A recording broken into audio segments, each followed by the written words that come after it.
Welcome to the Underground, the Steel City Underground, the black and gold standard for Pittsburgh Steelers coverage. Now, here's your host, Joe Kuzma.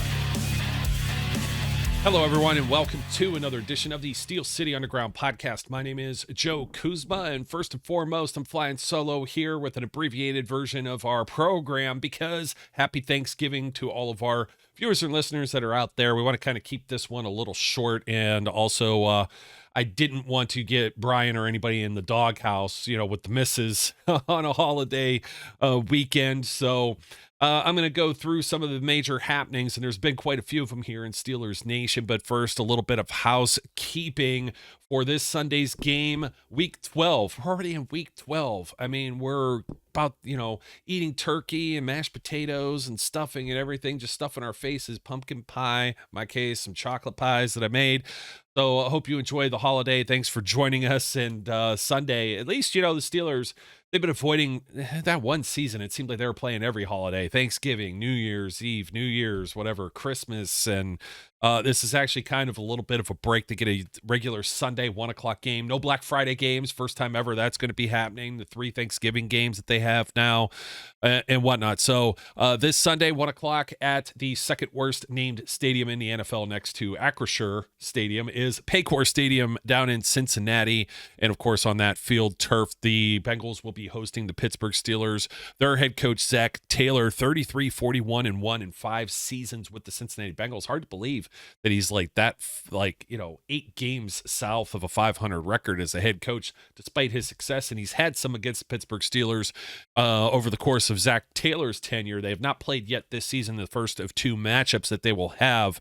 Of course, a big AFC North division games that are on the line here. Zach Taylor is 4-4. He's an even 500 against the Pittsburgh Steelers, which, Marvin Lewis did not have that type of success back in the day. Mike Tomlin, on the other hand, 17 years with the Pittsburgh Steelers, 169-97-2. He is 24-9 against the Bengals during his career and tenure with the Steelers since 2007. This game will be broadcast on locally. It'll be KDKA, which is CBS carrying this one. And actually, this has been a couple of good weeks for Steelers Nation when it comes to just trying to get the game on some rabbit ears or having local coverage. This map, courtesy of 506 Sports, everything in the red will be the Steelers and Bengals.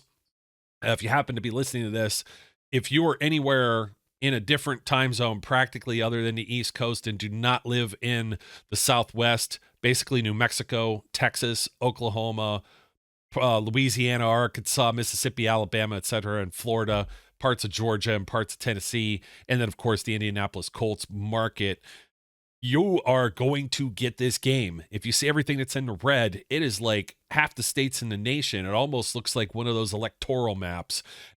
This is the big, I guess this is the big one. I'm not sure what else they're up against this week, to be completely honest. I didn't look, but I'm going to check that out right now because I'm kind of interested. And of course, it has to do with it being an AFC North game. The Cleveland Browns are playing a West Coast. They have a West Coast trip that is on Fox in the late window against the Denver Broncos. That'll cover a lot of that same territory that's already in red on this map. And let me see. Losing my train of thought, but that happens quite frequently, right? Yeah, there's only 2 other games in that 1:00 CBS window: Jacksonville at Houston and Tampa Bay at Indianapolis. Even the Memphis, Tennessee market was switched from the Jacksonville-Houston game to Pittsburgh and Cincinnati. So Ian Eagle, Charles Davis, Evan Washburn, same crew you're used to hearing week in and week out. The A-team for the CBS crew is going to be calling this one. If you're listening on the radio, the Steelers broadcast on Sirius 82 XM 228, on the internet 806.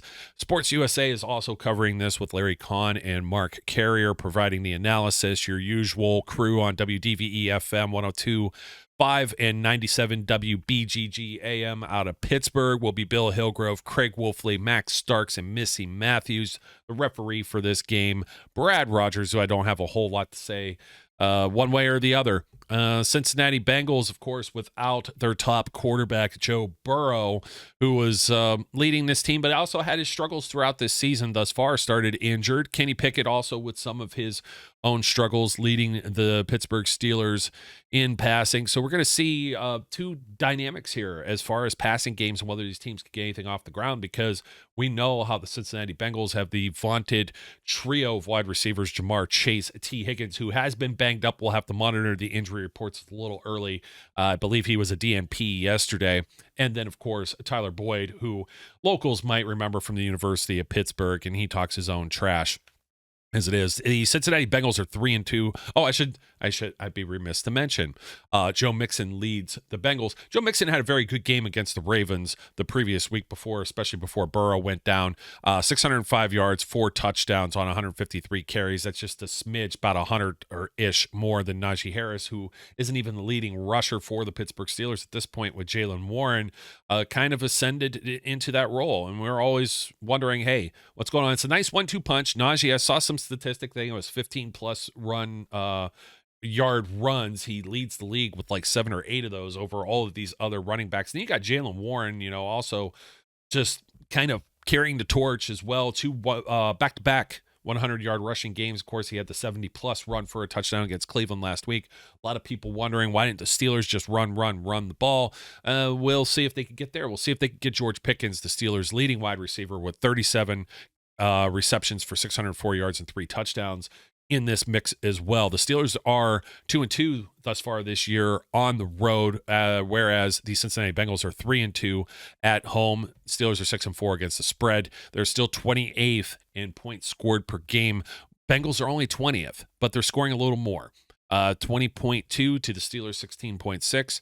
They're allowing 22.6, which is 21st in the league, to the Steelers being 7th, only allowing just under 20 points per game at 19.5. So about a field goal differential between what the two teams allow, and almost that same margin when it comes to the offense. Like I said, the Bengals, for all the weapons that they've had without their prized quarterback. And we've said this before, and we've seen this. We saw this during the COVID season. They had a backup that was in and embarrassed Ben Roethlisberger and the Pittsburgh Steelers in their own home building in a primetime game. So I can't take anything away from the Bengals. I can't take anything away from AFC North football. I expect this one to be competitive. We'll see how the Steelers end up operating, because passing wise, they're next to last in the league with 170 yards per game. The Bengals are in the middle of the pack at 217. Running the football, the Bengals, however, are almost at the bottom of the league at 30th, where the Steelers have bounced back and are now in the middle of the pack at 16th. Defensively, the Steelers are 23rd in both categories against the pass and the run, giving up about 239 pass yards and 127 yards on the ground, whereas the Bengals are 247 against the pass. They are worse than the Steelers by just a small margin. They also give up the 31st most run yards defensively in the National Football League. We'll see if TJ Watt can get going in this game. He did get kind of like a cheap sack last week, which I'm not afraid to point that out when that does happen.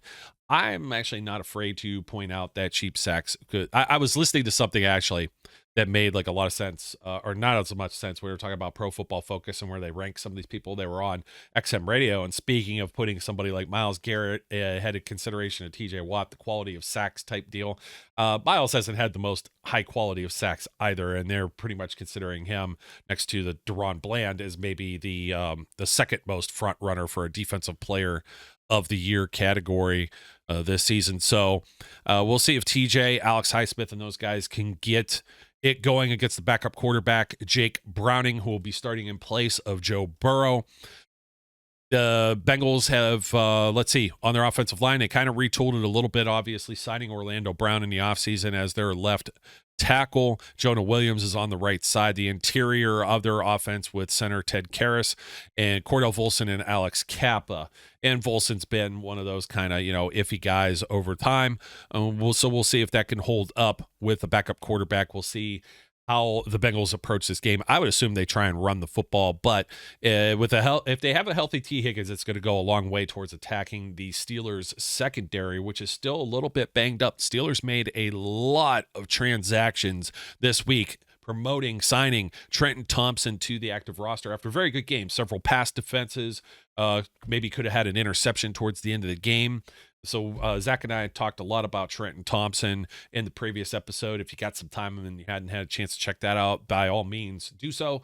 Get into more meat there. I don't want to be a broken record. And I know it's going to sound that way in a little bit. Somebody kind of accused me. Well, I don't want to say accused. It was good feedback, but I don't always repeat the same things from show to show. Sometimes it just doesn't pop into my brain against guys like Dan Moore, one of our commenters that was out there. And thank you for listening or watching wherever you are. I'm not upset about that, but I have said, Dan Moore, they drafted a guy to replace him. He's not thought of as being highly, but he's held his own, and hasn't always been the weakest link as far as Mason Cole, bad snaps and all. That's the kind of stuff that needs to get changed. He's also a lot of pressure that was coming up the interior when you have two high-priced free agent guards like Isaac Sumalo and James Daniels, but Mason Cole kind of a weak link in there. Of course, Chuks Okorafor was playing so poorly that the guy that the Steelers drafted to replace or hopefully eventually replace Dan Moore. Dan Moore shows up in shape. He's playing like a dude for the most part, at least average at times. Guys are going to get beat. The other guys on the other side are professionals. I get that.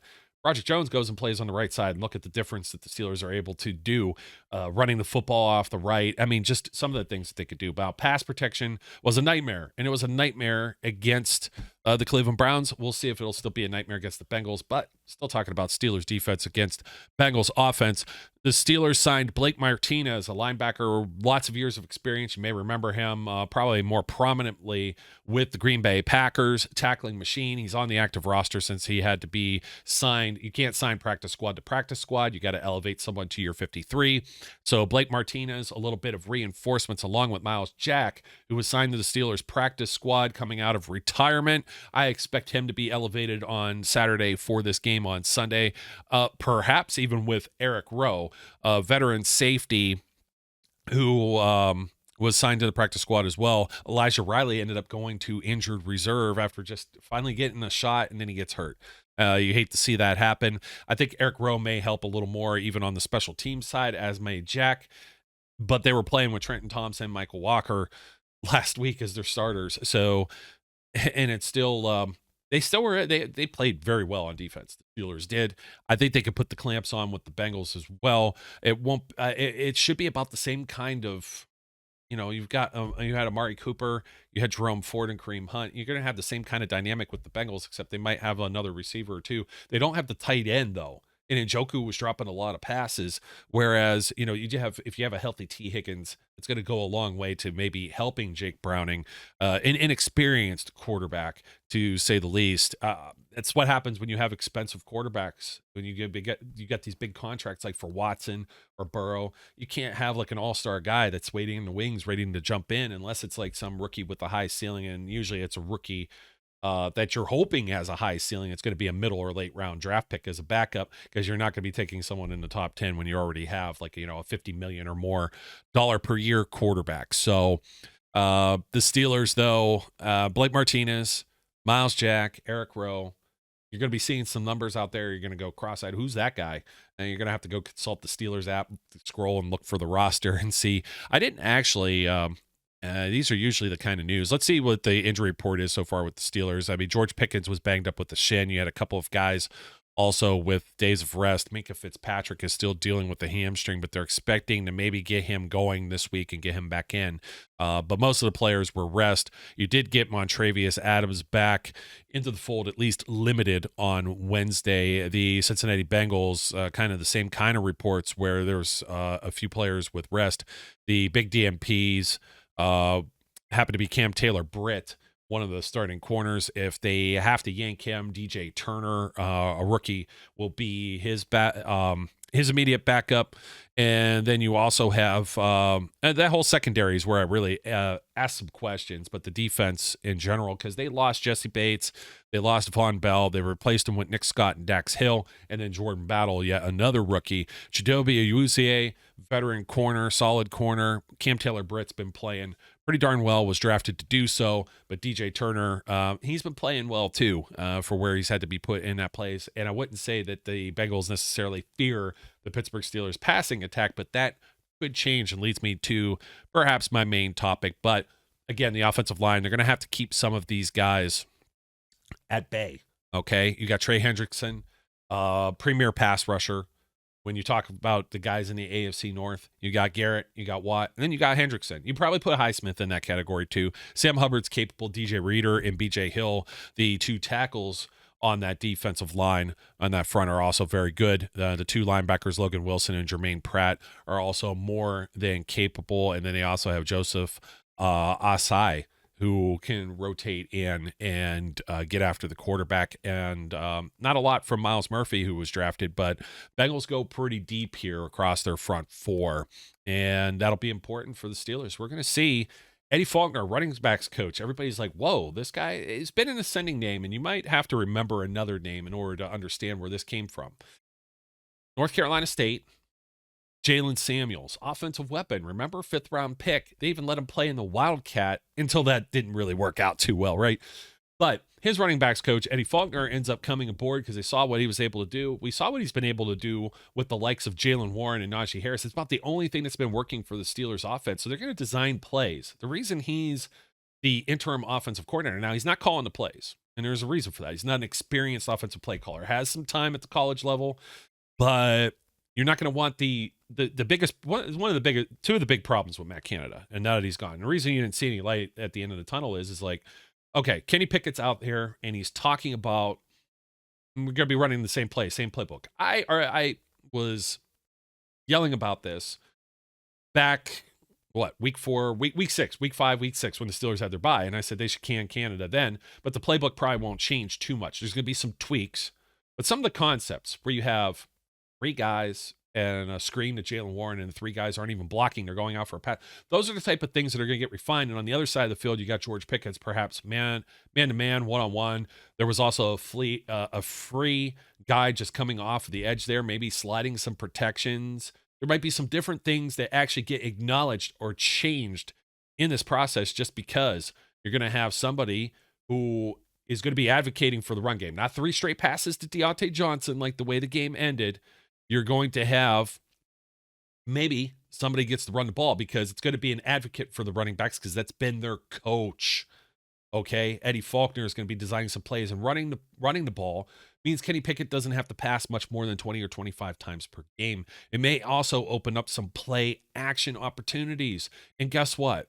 Although Eddie Faulkner is inexperienced and when and maybe where in the heat of the moment to make these calls on the field with the play sheet, Mike Sullivan, current quarterbacks coach, who will be calling the plays, is not inexperienced in this category, having done so for the New York Giants and the Tampa Bay Buccaneers. He was able to get Josh Freeman to be a 4,000-yard passer. Also, Eli Manning had some of his best seasons with Mike Sullivan as his QB coach. So these are some positives now. Maybe there is some light at the end of the tunnel for Steelers Nation. Maybe we can get some wide receivers to actually run some decent routes. Some of the plays, some of the film that's been out there for some of the other Steelers analysts, they show things that are left on the field.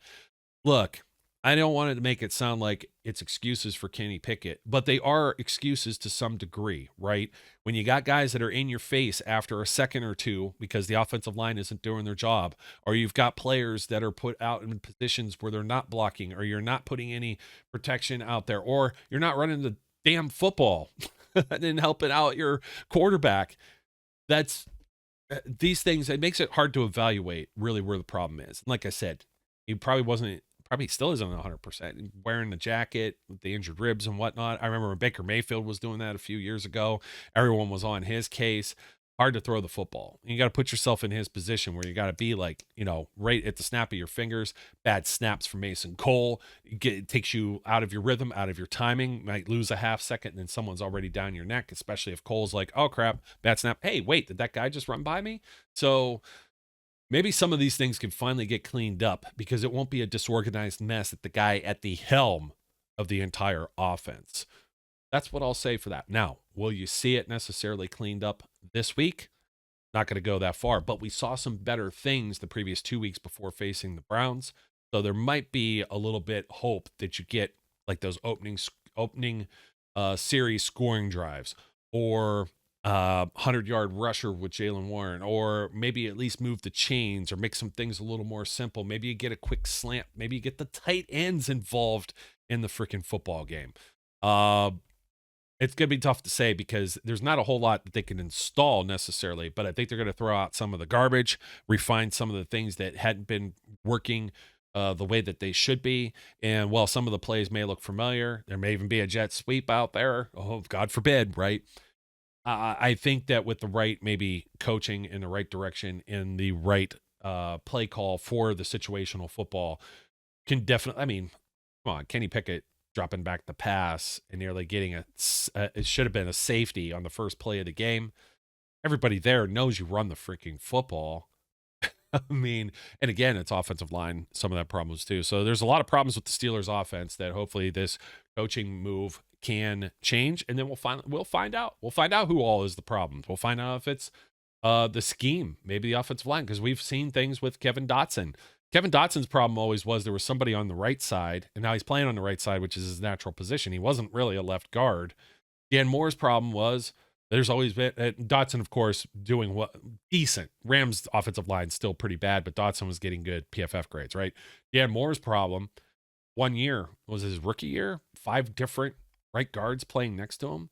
That's tough. You got to have cohesiveness. You got to have familiarity with your offensive line. You also got to have scheme. Everybody's got to know what everybody else is doing and being on the same page. And that was a big Matt Canada problem. I don't think he was able to organize that in the way he did. That screenplay I'm talking about where nobody's blocking, or Kenny maybe not going. Now, Kenny's recognized the one-on-ones and called audibles, and we've seen him do the bullhorns, changing plays, the line of scrimmage, and trying to recognize things pre-snap, and teams are going to change it up. But we saw him he did this against the Baltimore Ravens. That's how they won the game. That's how he finds George Pickens. And everybody's like, well, Kenny made that call or Kenny made that play. Probably did over Matt Canada. Matt Canada not able to recognize some of these things. So I'm trying to tell everyone that, there's a lot more hope going into this game because you might not have to deal with the same old. Does it mean the Steelers are going to go out there and score 30, 40 points? No, I don't believe that whatsoever. It's going to be AFC North football where the two defenses slug it out and try and make up for whatever deficiencies they have on the offensive side of ball. And maybe it's down to the kickers, Boswell, McPherson, and we'll see how that ends up panning out. I'm really hoping, though, that Pat Freiermuth, Darnell Washington, guys like that could start getting a little more involved. Even Calvin Austin. Let's see what the Steelers could do because almost everyone, including George Pickens, Deontay Johnson, they're all afterthoughts in this offense, and they shouldn't be. These are guys that Kenny Pickett should be able to lean on, and I felt like Kenny was very accurate. I saw him all training camp. I saw him all preseason, and then all of a sudden, where does that just go? I think it's just a lot of it is coaching and bad habits. Maybe there's things that could be eased in.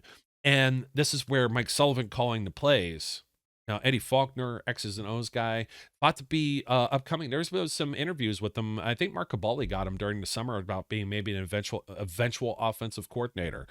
I know people don't like the hire from within, but this was a guy that was a bright mind coming from college that came to the Steelers, and this is the only area that they've had some success. However, with Mike Sullivan, he knows what his quarterback is comfortable doing. He's going to call plays that are going to be successful for his quarterback, and he has the track record of doing so. It's a two-man job right now to replace this one guy who has basically burned the house down, and now you got to build back from the foundation. So that's what you're looking at when it comes to Matt Canada. Look, I don't revel in anyone losing their job or being fired and everybody celebrating. But enough was enough was enough, whether it was Mike Tomlin, as he claims, whether it came from Art Rooney II. The Rooneys hadn't fired any coach in season. They've demoted people or stripped whatever. They got Canada completely out of the building. That's how bad it was because they hadn't done any of the other things besides demotions, straight up firing anyone since 1941. That's how bad it's gotten. This team is at 6-4 and it's salvageable. I think that maybe Canada could have even been gone. But those last two, everybody, look. There's no way that Mike Tomlin went back to the lab.